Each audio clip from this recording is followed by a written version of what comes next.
ராமேஸ்வரம் தீவில் கனமழை பெய்து வருவதால் தாழ்வான பகுதிகளில் வெள்ளம் சூழ்ந்திருக்கிறது. தகவல்களோடு செய்தியாளர் பிரசன்னா இணைந்திருக்கிறார். பிரசன்னா, ராமேஸ்வரம் பகுதியில் எவ்வளவு மழை பதிவாகி இருக்கு? தாழ்வான பகுதிகளில் இருந்த மக்கள்லாம் மீட்கப்பட்டிருக்காங்களா? தமிழகத்தில் வடகிழக்கு பருவமழை தீவிரமடைந்துள்ள நிலையில் ராமநாதபுரம் மாவட்டத்திற்கு வானிலை ஆய்வு மையம் ஆரஞ்சு எச்சரிக்கை தற்போது விடுத்திருக்கிறது. நேற்று முதல் மாவட்டம் முழுவதும் கனமழை பெய்து வருவதால் பொதுமக்கள் இயல்பு வாழ்க்கை கடுமையாக பாதிக்கப்பட்டிருக்கிறது. குறிப்பாக தங்கச்சி மடத்தில் மட்டும் அதிகபட்சமாக 17 சென்டிமீட்டர் மழை பதிவாகி இருக்கிறது. இதையடுத்து தாழ்வான பகுதியிலான மண்டபம், பாம்பன், ராமேஸ்வரம் உள்ளிட்ட இடங்களிலும் மழைநீர் தேங்கி தற்போது வீதிகள் முழுவதும் மழை நீரால் சூழப்பட்டிருக்கிறது.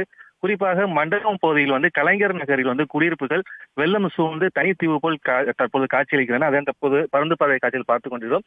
இதே போல் பாம்பன் அருகே குந்துக்கால் பகுதியில் கடல் நீர் அதிகரித்ததால் அப்பகுதி மீனவர்கள் மாவட்ட நிர்வாகம் மற்றும் மீன்வளத்துறையினால் பாதுகாப்பு காரணங்களால் 2 நாட்களுக்கு முன்பே அவர்கள் அங்கிருந்து இடம்பெயர்ந்தனர். இதனால் மீனவர்களுடைய வாழ்வாதாரம் கடுமையாக பாதிக்கப்பட்டதாக அவர் கூறியிருக்கிறார்கள்.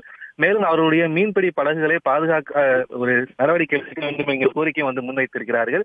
குறிப்பாக ராமேஸ்வரத்தில் நேரு நகர், அண்ணா நகர் உள்ளிட்ட நகர பகுதிகளிலும் பனைக்குளம், அழகன்குளம், சித்தார்கோட்டை, லாந்தை, தேவிப்பட்டினம் போன்ற பல கிராமங்களிலும் கனமழை தாக்கம் தற்போது அதிகரித்து தான் இருக்கிறது.